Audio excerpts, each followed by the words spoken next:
All right, I think that means yes, we are live. Well, good evening, good morning, good afternoon, whatever time zone you are on. Good to have you all joining us for the Black Girl Financial Magic monthly talk show. Super excited to be here with you all. Just wanted to let you know that our talk show is a way for us to reach out to the community, to include those who are not only in the financial services, but also those who are interested in financial topics. So let me give you a little background about Black Girl Fin Magic. We are a 501c6 nonprofit organization for women of color who are in the personal finance space. Our goal is to promote, support, and grow women entrepreneurs and educators so that they can provide tools to our community and resources to help them grow their businesses and their networks. If you're interested in learning a little bit more about Black Girl Financial Magic, you can find out more at our website, which is blackgirlfin, F-I-N, finmagic.com. You can also follow us on all the social media channels at Black Girl Fin Magic. On our site, you can see some cool swag that we have for you. Let me see what I have tonight. Tonight, I have our ultra cool coffee mug, which has our logo and our name on it. If you're interested in being part of the community that way, you can reach out and grab some swag. Monique is like, is she doing a sales pitch at the beginning? Yes. I like it. I'm like, I need a mug. I almost wore my shirt tonight. Black girl. Yeah, right? But we also want to let everybody know that we do our talk show every month, so you can jump on in and join us on whatever our next topic is. So here's a little bit of housekeeping for those who are watching the live and who will watch the recording. All of our guests are sharing their personal stories and their experiences. And while we consider them experts, we understand that every piece of advice is not for every person. So we want to make sure that you, if you find something that you disagree with, that's okay. We're a healthy communication environment, so disagreement is fully supported. But we also want you to show our guests respect. They have given up their time to be on our show, and so we want to make sure that we respect them. And one of the key ways you can respect them is following them on their social media. If you notice, we have tagged them in our Facebook and our Instagram posts so that you can reach out and get connected with our guests. And at the end of the show, we'll give them an opportunity to repeat their social media as well, so you can follow them and keep up with all the cool work that they are doing. All right, so without further ado, let's get right into our topic. Our topic tonight is bringing fire to the Black community. And by fire, for those of you who don't know, fire is financial independence, retiring early. And this is something that a lot of folks in the financial community are very familiar with. And I thought it would be important for us to just have a conversation so that those of you who are not in personal finance can learn a little bit more about the topic and realize that this is something that's very doable in our community and you can be a part of it. So without further ado, let me introduce our guests. I'm going to go in alphabetical order by last name, which means Miss Kendra Barnes, you are up first. Tell us a little bit about yourself and why this topic is important to you. Hey everybody, so my name is Kendra, founder of The Key Resource. I'm a real estate investor and I actually just retired at the age of 32. So that's why I'm so excited to be here talking about the financial independence retire early movement. And just like Brandy was saying, it's so doable because nothing I did is impossible for anyone to achieve. I was not born into a wealthy family or anything like that. And so I can't wait to dive in a little bit more, but I'm in the DC area. I'm a buy and hold investor. So I buy rental properties and rent them out. And yeah, I can't wait to chat with you guys. Awesome. Thanks, Kendra. So Miss Felicia, you are up next. Tell us a little bit about yourself and why this topic is important to you. The topic is really important to me because when I came back into the industry after caring for my dad for 6 years, there were a couple of statistics that really hit me over the head. First and foremost is that women are 90% of women are going to be in sole control of their finances at some point in their life, but only 20% of them are going to feel comfortable doing so. And I just thought that that was a startling statistic. And then the other thing that really just hit me over the head is they said that I'm a baby boomer. So the children of baby boomers, if we continue on the road that we're at, we're going to have a zero net worth by the year 2053. So those two things, I was just like, oh my goodness, I've got to share more of what I know with more and more people. And so that's what I decided to do. Again, I'm Felicia Gopaul. I'm a certified financial planner, an Amazon bestselling author, and a woman who helps other women figure out a path to financial freedom. Awesome. Thanks, Felicia. Monique, you're up next. Tell us a little bit about yourself and why this topic is important to you. Thanks for having me. So I'm Monick Halm, and I am an educator and an advocate for women to create passive income streams and financial freedom through real estate investing. My business is Real Estate Investor Goddesses. Like Kendra, I'm also a real estate investor. I buy and hold, and I syndicate. I bring groups of investors together to buy larger properties. I have a little over 1,200 units across 6 states with my investors, and I have a big, hairy, audacious goal to help 1 million women create financial freedom through real estate investing. So I'm excited to be here and work on this. Like Felicia was saying, it's really there is a crisis, especially amongst women. There's this huge gender wealth gap. So everyone talks about the gender income gap. You know, for every dollar a man makes, a woman makes 80 cents. But compared to the wealth gap, for every dollar of net worth that a single man has, a single woman only has 32 cents. And then when you factor in race, for every dollar that a single white man has, a single Black woman has only 2 cents. A single Latina only has 1 cent. And it's atrocious. And in my personal humble opinion, I think real estate investing is one of the best ways to erase that wealth gap. So that's my passion and purpose. So Monique, hearing you talk just then, I was like, oh my gosh, did I book Monique for the wrong topic? Because you are dancing all over our topic for next month, which is totally about equal pay day for African-American women. So appropriate, great segue, and I'll have to remember to tag back to that at the end. Yeah. But you really talked about why this topic is important. Tina and I and Terry, when we were meeting to outline our topics for the year, we realized some of the same stats that both you and Felicia shared, that women are so far behind in the wealth generation that it can seem insurmountable, right? It can seem like, oh my gosh, it's impossible. But you 3 ladies have figured it out. You have unlocked a secret. So tell us a little bit, Kendra, when you think about what it felt like for you to say, you know what, I'm going to retire. What was going through your mind as you began laying out that plan to make that happen? Well, I want to piggyback on what Monique was saying, because when you think about like the stats that she quoted, I think a lot of single women, because I'm with Monique, that real estate is like that's the #1 vehicle to wealth, right? To building wealth. I think a lot of single women, especially like a lot of my coaching clients or students that come across me via Instagram or whatever, they're just like, oh, Kendra, well, of course you can do what you did because you're married, you have 2 incomes, I'm single, I can't do that. And I'm like, that is absolutely not the case. So I think a lot of women are in this place where they're like waiting to get married to buy a house, right? And I'm like, no, you can literally buy a house now by yourself with this 1 income.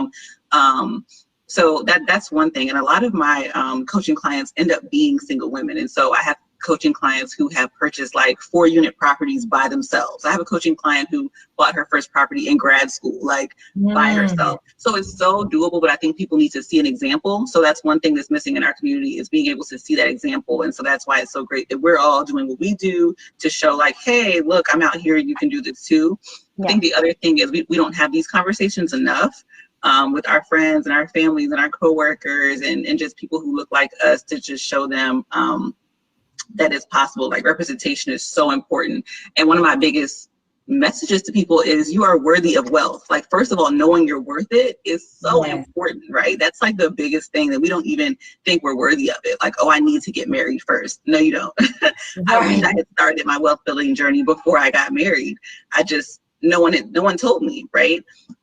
So that's my little spiel on that. But yeah, I wanted to quit my government job for years. Like, I was never happy doing what I was doing, but it took me about 5 years to build my real estate portfolio to a point where I could retire. So yeah, I think people see Instagram, they see like that overnight, like, oh, I just followed her the other day and now she's retired. But it took a while to get me to get to that point. That is so for a second. What? So I really want to piggyback on what Kendra had to say, and just say that as a financial professional and have been in the industry for 25 years, I will say that we do a disservice to our clients of even talking to them about. I have been in the industry for years and years and years, and I have been to lots of seminars and investments. We are not in any way communicating or teaching our clients how to be independently wealthy. We are teaching them how to be clients and how to be good for us. You know, let me manage your assets. Let me do all those sorts of things. But we're not teaching you the mindset that you need to have in order to do that. And we're not teaching you the skills that you need in order to really move forward and be financially free. Yeah, there are a lot of, that's not common amongst financial planners. I know that definitely I teach my clients how to do that. Like, we're all about how do you build wealth, how do you get financial freedom, and it is a big mindset. There's a mindset shift that is required in order to do that.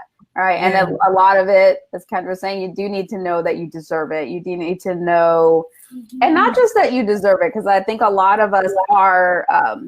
We're wired to give back. We're wired to help, and we're like, well, it's not just about me, and it's not just about you. It's because, and this is why I'm so passionate about helping women, because I know that when women have a little bit more, we give back. We give back to our families, we give back to our communities, we give back to the world. So the most selfless thing we can do is to have enough wealth so that we can help others. So, you know, even it's not just that we deserve it, it's like the world deserves the best of us. So that's why we need to get on this path. Yeah, absolutely. One of my mentors, she would say to me as a coach, Brandy, you should be coaching yourself out of a job. And at first I was like, what? That makes no sense. That's a terrible business model. But like you said, Felicia, we've got to empower, and not even empower, but we've got to give our clients the right tools so that they can take ownership of their own lives and not be dependent upon us. Great point. So Felicia, since you were just kind of talking about that, what do you see when working with clients as an obstacle that may be hindering them from being on the path to building that wealth? There's really two things that I see. First and foremost is the amount of debt that many of them have. And the other thing is having a plan. Like, they think they have to wait. So Brandy was just talking about the fact that they think they have to wait until they get married. They think they have to wait until they pay off their debt before they can start building the rest of their wealth. And I think that those are two big mistakes that the women that I work with make, is they're waiting for the perfect time. And here's the reality: is there is no perfect time. Today is the perfect time. And so I invite my clients to try to do something rather than waiting for the perfect time. Because while you're waiting for the perfect time, 5 years, 10 years, 20 years could pass, and you're still in that same situation that you were in. Good. Yeah, I mean, waiting for the perfect time, you're missing out on so much opportunity for your money to be making money. And I'm like trying to tell everyone, if the only way your money's making money is in a savings account, you have got to step it up. Like, you're missing out on so many gains, right? In a savings account, it's way less than inflation. You're losing money. You're basically paying the bank to hold your money. So And that it makes me so mad because that's the advice everyone gives you. Okay, save 10%, don't save on the lattes and put it in the bank. And I'm like, no, don't do Right. No, and financial advisors, we may tell you that, but that's not what we're doing. We're not putting our money in savings accounts. As you should not be. That's ridiculous. Yeah. You're losing money by doing that. Right. So you have to get your money making money, as Kendra says. I think doing anything other than putting your money in savings though is really scary, especially if you don't have that example. And so that's where we come in too, like showing people, so, they can kind of get out there and get started, because investing is really overwhelming. It's like so much trial and error. You're going to lose. Are you going to win? Like, yeah. Well, go ahead. No, what I tell my clients is it's like learning a new language. And so many of us went to college and had to learn Spanish or whatever. And there was the new language of it. And so this is just a new language. And I think if they can accept that as a truth, and there are words that you're going to learn when you're first learning, your numbers, the ABCs, all that sort of stuff, and it builds upon each other. And so don't get intimidated. Even if you're starting small, get started. Absolutely. That's a great point. So Kendra, I love how you keep reminding us of the need for role models. Who was your role model, your representation that being able to have financial independence was quite possible for you? I really didn't start out with one.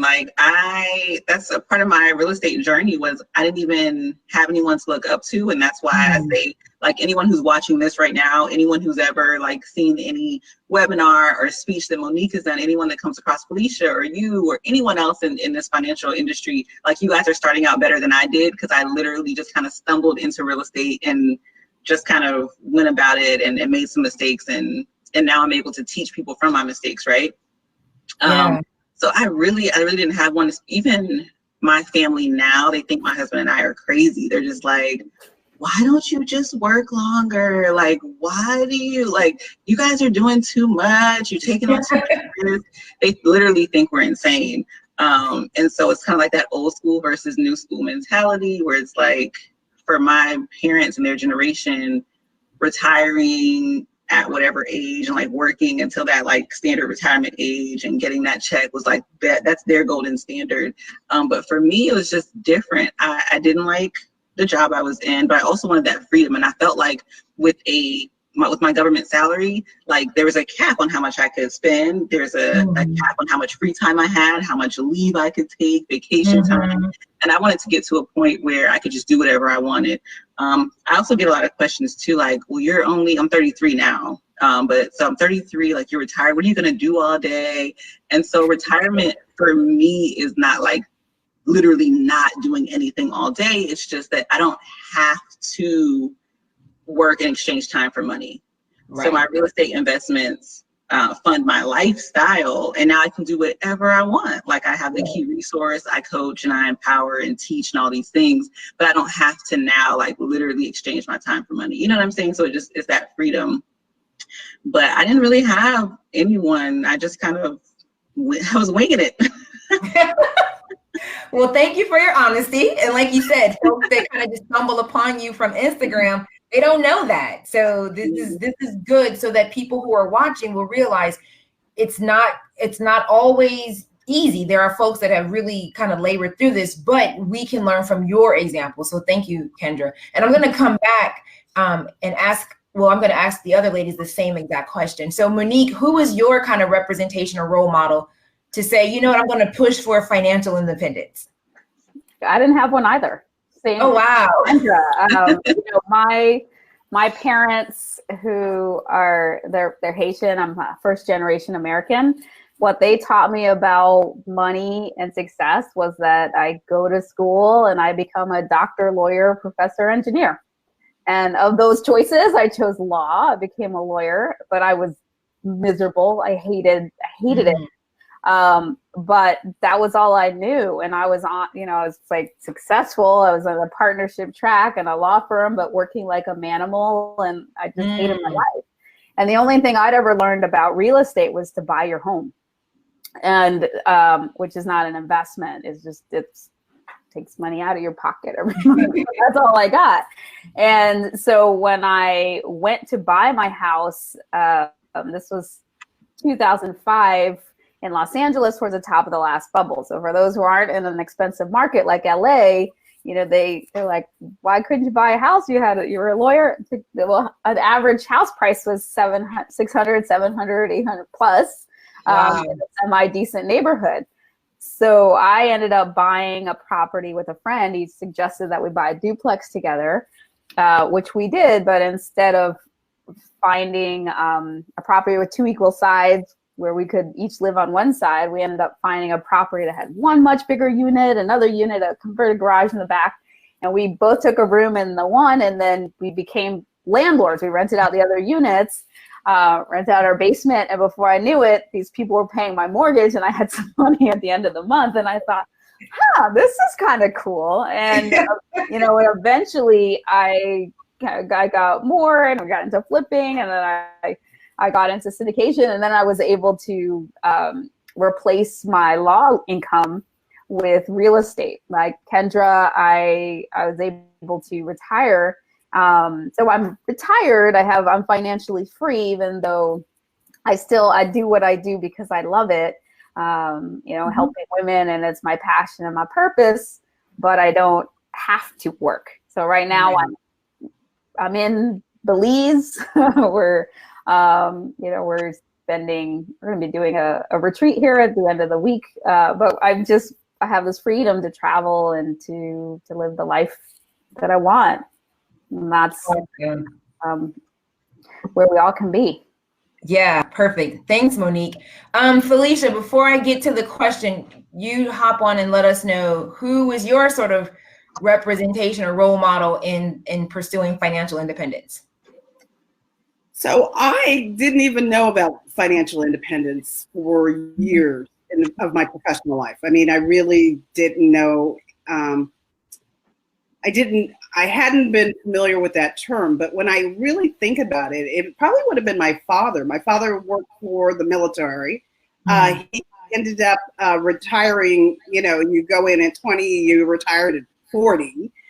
You know, so he retired at 40. But, you know, he kind of came from that era where you don't stop working, even though you could. And so he got another job working for the government and then retired from that. You know, so he was one of those people who ended up with 2 pensions. And then my mother also worked for the government, so she got a pension. So, you know, I maybe unconsciously, I was aware of it. I was aware of people. But it was like, that was my norm. Everybody I know had worked for the government, retired from the government, and was retired, you know, and retired at relatively young ages and never had to go back to work because they had this pension. But the person who really kind of brought it to the forefront for me is a friend of mine who is Shola Abidoy. And Shola started talking to me about fire and fire in the community and how I can teach her about fire. And I didn't even know what she was talking about when she first started asking me about it. You know, so I had to kind of do some research to understand what it was. And she was just like, Felicia, you need to start teaching your clients about fire and creating women who are positioned to retire early.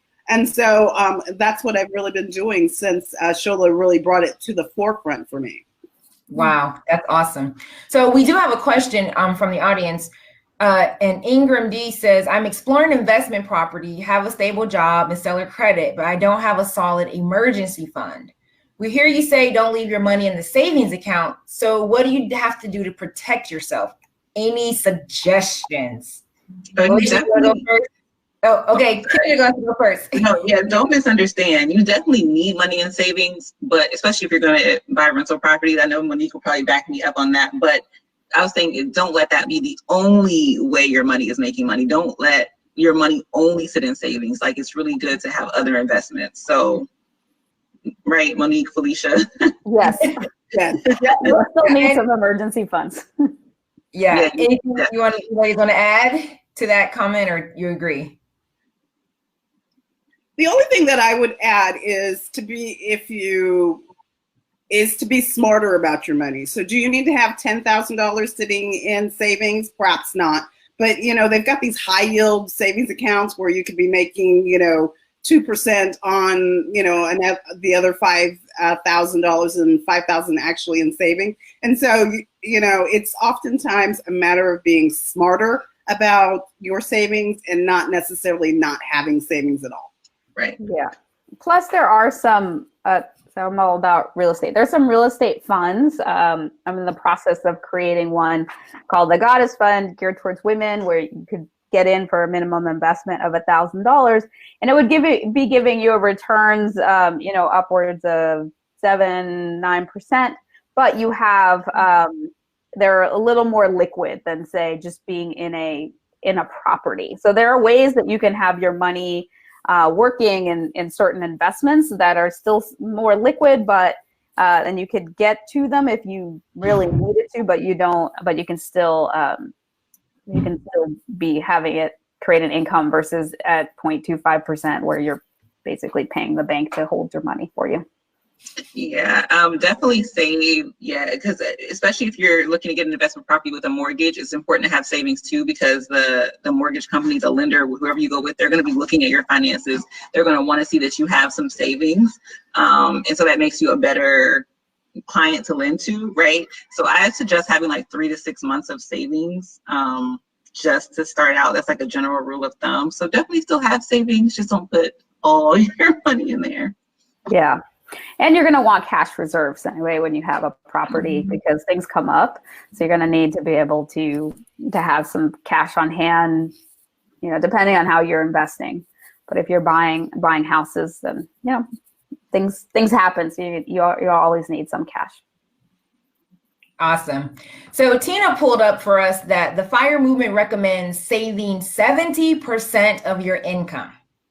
How do you all see this as a potential barrier for the Black community? Student loans. How are you going to save 70% and you're paying student loans? Yeah.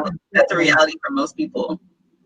Yeah, unless you're some people, they go really extreme, they go off the grid, they're like, and I guess if you're willing to do that, it's possible, but you don't have to do that in order to. I didn't. I didn't either.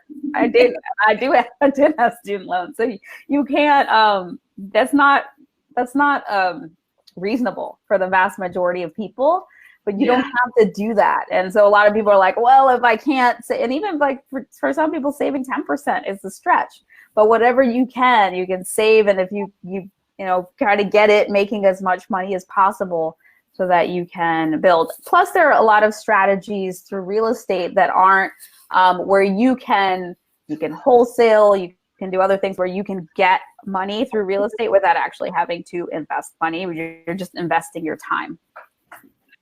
Awesome. Thanks, Monique. Felicia, you want to add anything? No, I think those ladies really covered everything I would say.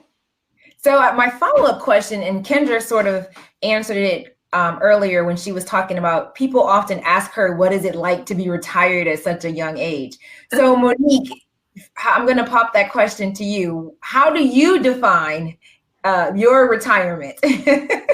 So I define it as financial freedom. So when you have, and financial freedom for me is having enough passive income streams that it is equal to or greater than your working income. So when you have, or your expenses, you can look at it either way. So when you have passive income streams that equal to or greater than your expenses, then at that point you're financially free.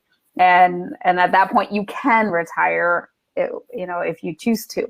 So that's how I define it. And, I got to that place, and now I still work. I don't feel like I'm retired, but I do what I love, and I don't have to. So I could like say, okay, I'm stopping this now. I'm over it. And I could like, I'm moving to Fiji, and that's it. And I'd still be fine. So in that way, I guess I'm retired because I don't have to work, but I do it because I love it. Awesome. Felicia, how do you define, now are you retired or do you? I am not retired, and that's Okay. partly because I took that time off to take care of my dad. Gotcha. And so I think the important thing here is how we are defining retired. We're all, say, within maybe 10 or 20 years of each other. No, 10 years of each other. And we know our grandparents, when they retired, it was sitting on the recliner, watching the news all day. Yeah. I have women with my grandparents, they had a community garden, and that's what my grandfather did. He was retired so he could work in his garden.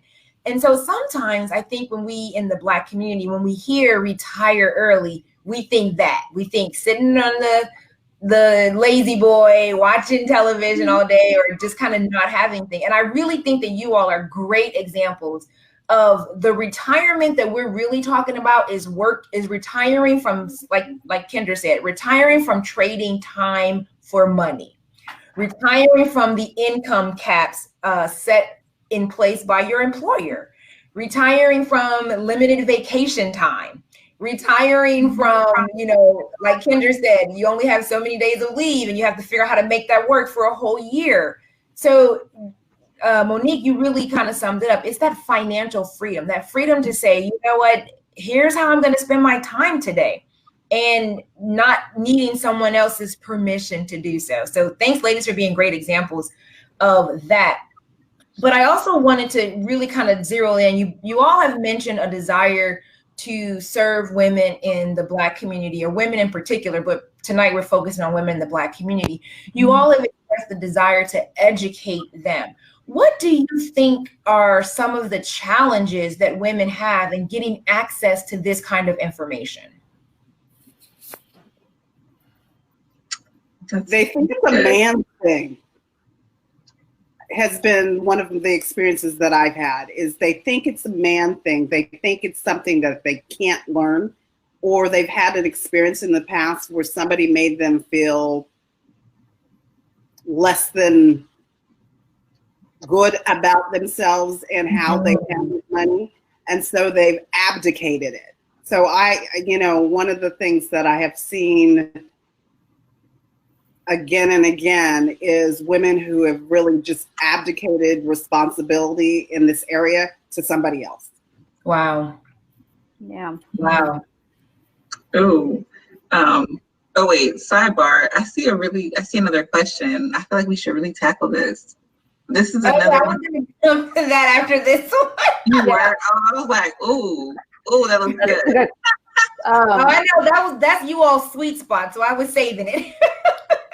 Well, I have an answer to that question, piggybacking off of what Felicia had to say, is that I believe a lot of the challenges is there's a lot of misinformation out there about what you need to do. And I think that's partly it's all these myths that people have about finances. And, there's a real need to teach financial literacy, but even more, I think there's a need to teach wealth literacy, which is how do you build wealth and what is wealth?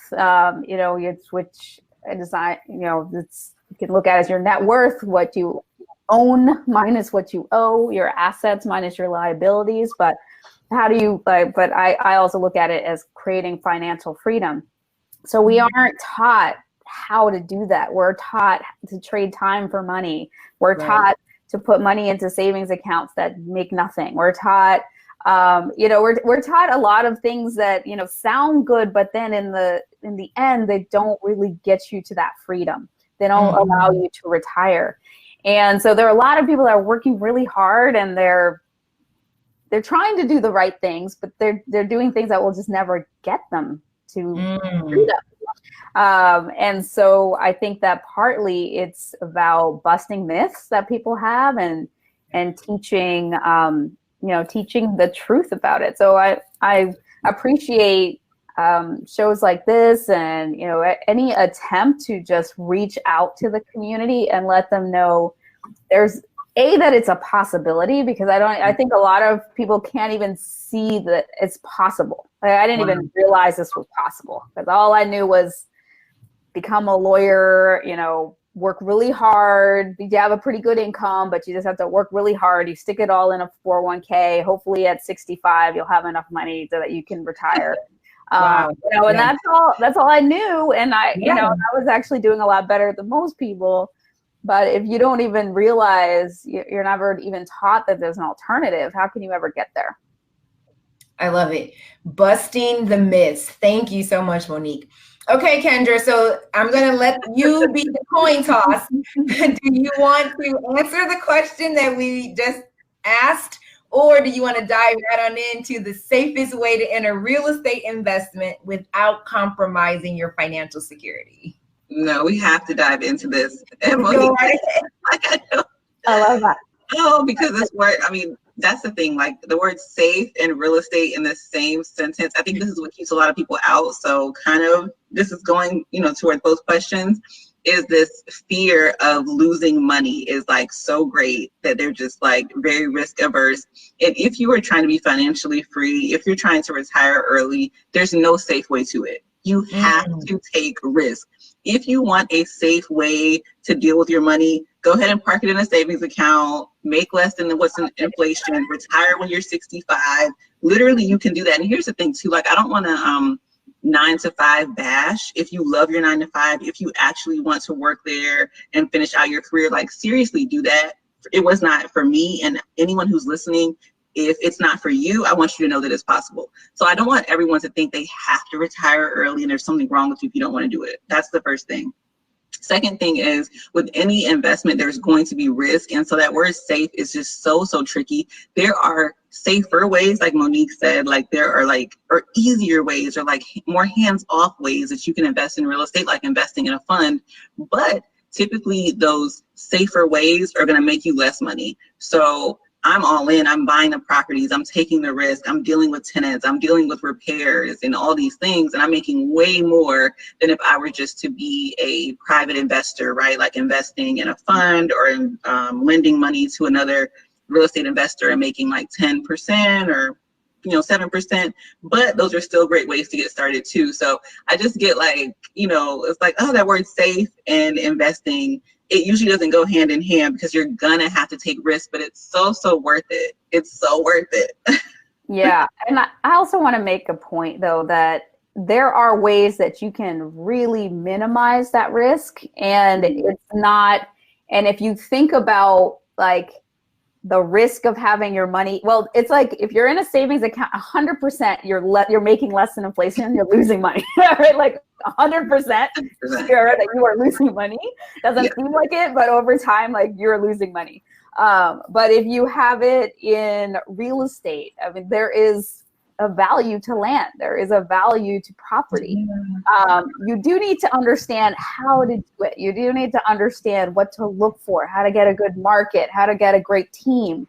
And there are ways of investing, like I was saying, like a fund or syndications that are, you're entrusting experts that will be doing the work for you.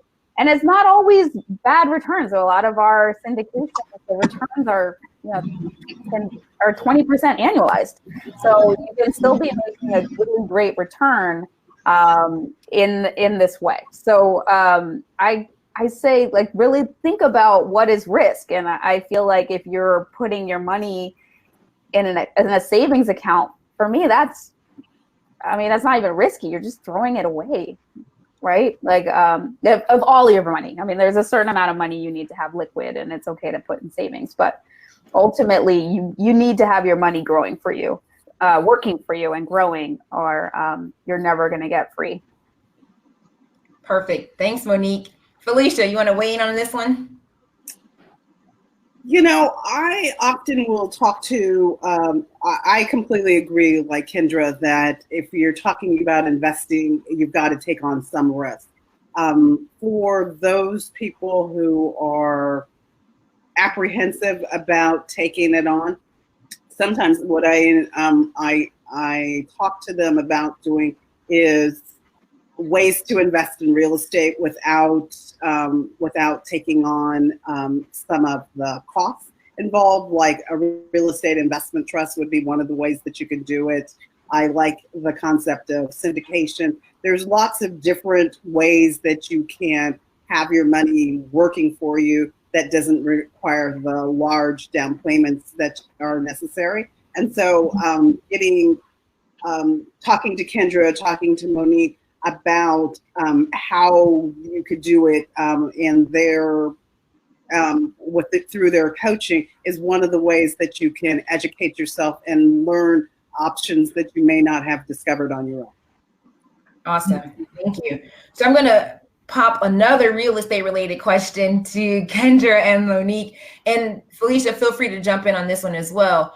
But for folks who are kind of living paycheck to paycheck and they feel like this is not a real option for me. Like I go to work, I get my check, I pay my bills. I go to work, I get my check, I pay my bills. What are some things that you all recommend for someone who may feel that they're stuck in that cycle?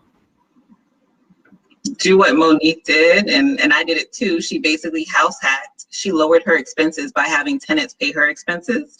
And so I think that's a great first step that some people don't think about. People don't want to make that sacrifice because it is a sacrifice, right? You're usually living in a smaller space. You're sharing walls with tenants, but it's a great way to build wealth because you have an asset that is appreciating over time, right? You own property, you own a piece of property, and your tenants are paying your expenses and you have some left over. That's exactly what Monique said she did. That's what I did. If we hadn't house hacked, I wouldn't be retired right now. Like that was the one thing that pushed it over the edge for us. Me and my husband both retired actually. So the biggest thing too with financial independence, I think, is lowering your expenses. So even if you're not house hacking, thinking of ways you can lower your expenses, and you really have to make sacrifices to build wealth, especially when you're starting from ground zero, like I did. Like you have to make sacrifices. And so I think those are two things that you can do. Oh, one more thing. If you're thinking about house hacking, I think a lot of people don't realize there are tons of first-time home buyer down payment programs that you can use if you feel like home ownership is not attainable because you cannot afford the down payment. There are tons of programs out there. Usually each city has their own grants and funding. States have funding. There are national programs where you could literally eliminate or lower your down payment just for being a first-time home buyer. And so I think people really miss out and leave money on the table because they're not using these programs. And so think about house hacking, think about using down payment programs. But if you don't want to do either of those things, just lower your expenses. Perfect. Yeah. Thanks, Kendra. Go ahead, Monique. So there are great FHA loan programs, VA loan programs. There are a bunch of different programs where people can get in for little to no money down, and you can get a multi-unit, so 2 to 4 unit. You live in one, you rent out the others, and then you're making money, and your tenants are paying for your housing and extra. You can also do something called the cash out refinance after you have enough equity, and that's a way to pull money out of your property and to recycle it and to invest into more. You can grow your portfolio that way. Plus, there are strategies like doing tax liens and deeds, which are pretty low amounts. I mean, I know somebody's gotten a tax lien for as little as $1 or like $30 something. You can get in the game for little amounts. And then there's wholesaling, which is basically you get a property under contract and then you flip that contract to another investor. And so you're getting money without actually having to invest a lot upfront, or invest anything, and then you're just getting paid for your time. I have other students who have done, they're willing to do the work, find the property, fix it up. Somebody else puts in the capital. You can partner with somebody else who has the capital and you have the time and you're willing to put in the sweat equity and you split things 50-50. So there's a friend of mine who's a single mom. She was working minimum wage, but she learned to do that, got 14 houses by partnering with other people who put the money in, and she just did the work and managed the contractors. So there's a lot of different, there's no, as Tony Robbins says, the problem is never a lack of resources, it's just lack of resourcefulness. So when you can learn about these different strategies, then you can definitely get in and money is not the problem. Awesome. Thanks, Monique. Felicia, you want to chime in on anything with this topic? Yeah, there's two things that I want to say. One is to piggyback on what Kendra said, which is sometimes what it means is giving up something.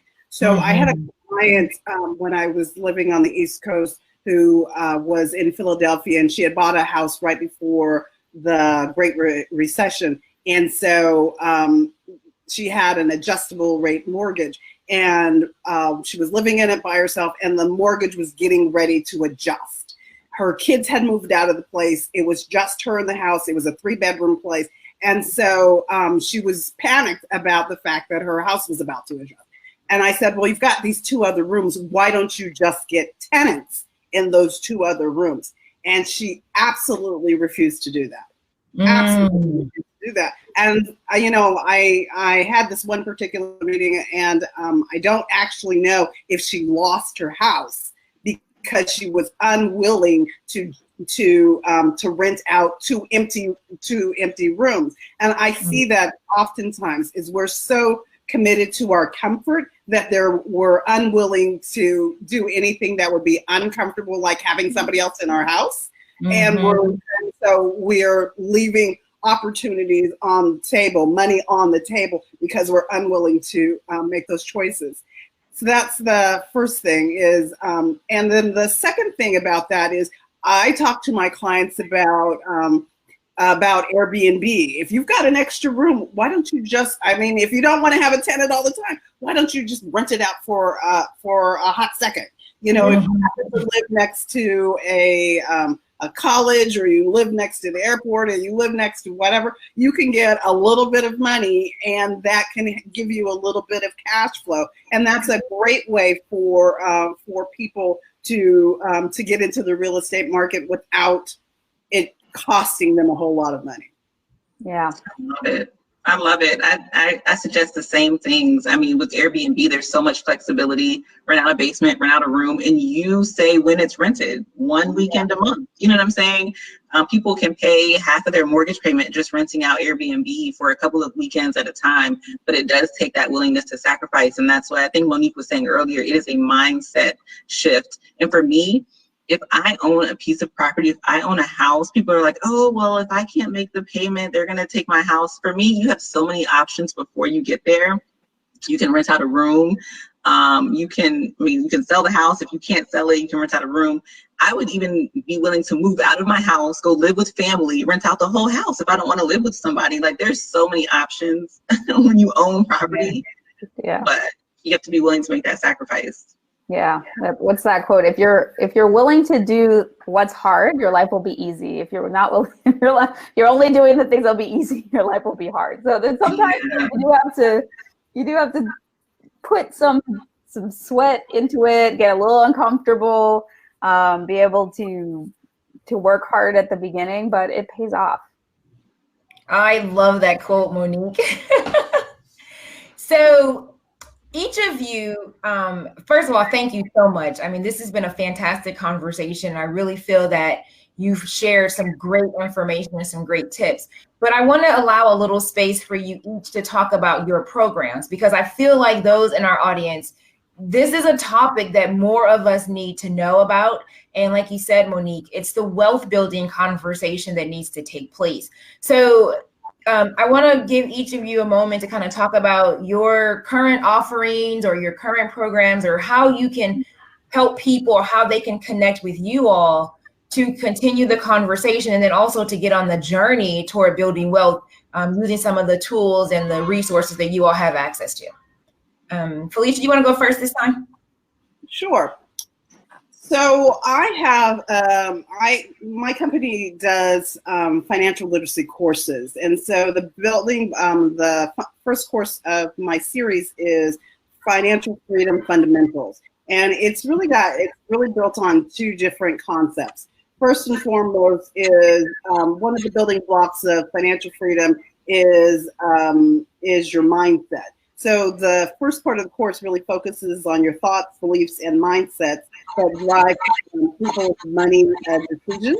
And then the second piece of that is really a focus on skills and strategy for building savings, paying down debt, and managing your cash flow with a focus on, with the focus on activity and accountability. So those are the two courses that that is the first course that I offer. The one that oftentimes the women want to start with is the Money Confident Woman course, which is talking about what happens after you've made sure your foundation is in order.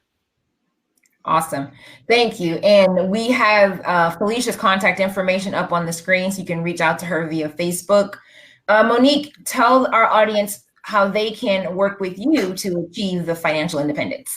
Sure. So my program is the Wealthy Goddess program. So I show women how to the fundamentals of investing in real estate, and following this formula, and through this program, it's an online program. We have women from all over the country, plus some different countries around the world, learning and supporting, and learning in sisterhood to build wealth through real estate. So that you can go to reigoddesses.com to find out about our programs, to join our free online community, and to get. I also have a real estate investor success blueprint guide that is available there as well for free. Perfect. And we have your Facebook contact listed as well on this, so they'll probably reach out to you there. All right, Ms. Kendra, how can folks get in contact with you and learn how to achieve financial independence? So you guys can find me on Instagram at the Key Resource. Everything you need is right in the link in my bio. But what I suggest people start with is my 90-day action plan to get your first rental, because I think people get really overwhelmed with the process. Like, what do I do first? And so I basically have broken it down week by week, like everything I wish I knew when I got my first property that nobody told me. And if you're like a checklist oriented kind of person and you want to kind of check things off as you go and make sure you're thinking of everything along the way, even if you already have a property and you feel like you missed some stuff the first time, it's a really great guide. So you guys can get that in a link in my bio.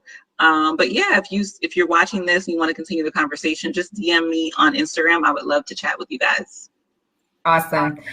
And Ingram shared, he says, thank everyone for framing the renting conversation. She was worried about, buying a house that you couldn't afford and then having to lose it. And now she kind of realizes that it could be a means to an end, that if you're serious about getting it done, you can get it done. So perfect, Ingram. I kind of ad-libbed a little bit on her comment there.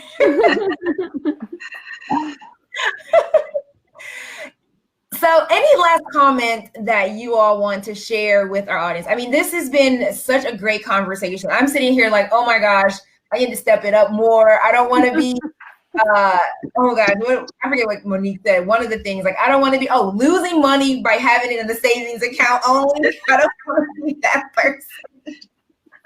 So what's like one last takeaway when you think about financial independence in the Black community, especially for women?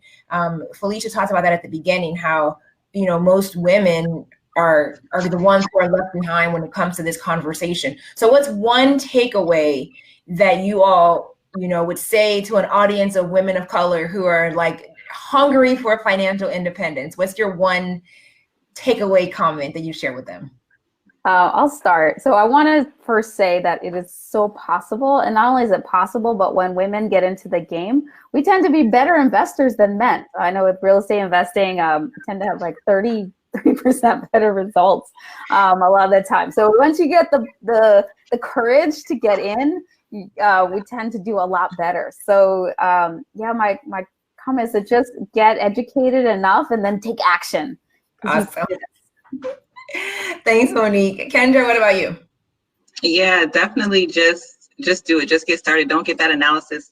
What is it? Analysis paralysis. I think it's a really scary thing, but once you get educated, just take action like Monique said. And like I said, if you're watching this right now, you're literally starting out better than I did. So you can do this.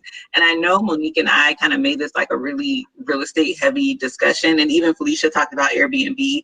But if any of you guys have ever played this game called Cash Flow, it's literally about getting out of the rat race and retiring early, right? And getting that passive income greater than your expenses. The only way you can win that game is with real estate. Like, you cannot win it without real estate. So I'm a little biased, but even if real estate is not for you, I know we kept harping on that. Just own something. Own something. That's it. Great. And thank you for sharing that too, Kendra, because we did make it about real estate, but I think that's because fundamentally we all know that that is the key, right? Side hustling is not going to make you wealthy. It's a great way to increase cash flow, but it's not a sustainable model. None of the other models that we see in the media or on social media are as sustainable and as reliable as real estate. So I make no apologies that it took a real estate conversation. In fact, when I saw you both agree to be on the show, I was like, yes, this is going to be good. So it's definitely worth having the conversation, because I think that's going to change the tide for our entire community when we begin seeing the value in investing in property and the returns that can be realized from investing in real estate. And right now, like you said, the analysis paralysis and the fear has kept so many of us in this cycle where we're not able to really generate wealth. And we had a show a few months ago about generational wealth and the deficit that occurs in our community because we're not passing down wealth. And real estate is one of the easiest things to pass down to the next generation. So for millennia, that's how wealth was. Real estate conversation. Go ahead, Monique. I said for millennia, real estate was how wealth was measured and transferred. Like, it was about land and property. Absolutely. So, and it continues to be that way. Yeah. Well, unfortunately, it looks like we lost Felicia. So I'm going to go ahead and just say thank you, everyone, for a great conversation. Thank you. And this was like so much fun for me. Really quickly, we already talked about your online contact. So everyone, you can rewind the video and see how to connect with these ladies online. And I just want to give an opportunity for any other financial professionals out here watching. Maybe you want to be on our show and share your story. We're always looking for guests who can be on the talk show. And you can connect with us at Black Girl Fin Magic by going to email us at info@blackgirlfinmagic.com. Or, like I mentioned earlier, reaching out to our social media. So I want to invite everyone, if you enjoyed this conversation, to join us next month. It's going to be on a different day, not a Tuesday, where we are going to talk about the Equal Pay Day for Black women. And Monique, I'm going to probably call you back on that conversation. I don't know if you had some really great tips and some good stats around that, but that's going to be for next month because it's really important. All right. Thank you, ladies, so much. Thank you, everyone, for watching. Have a great day. Bye. Bye.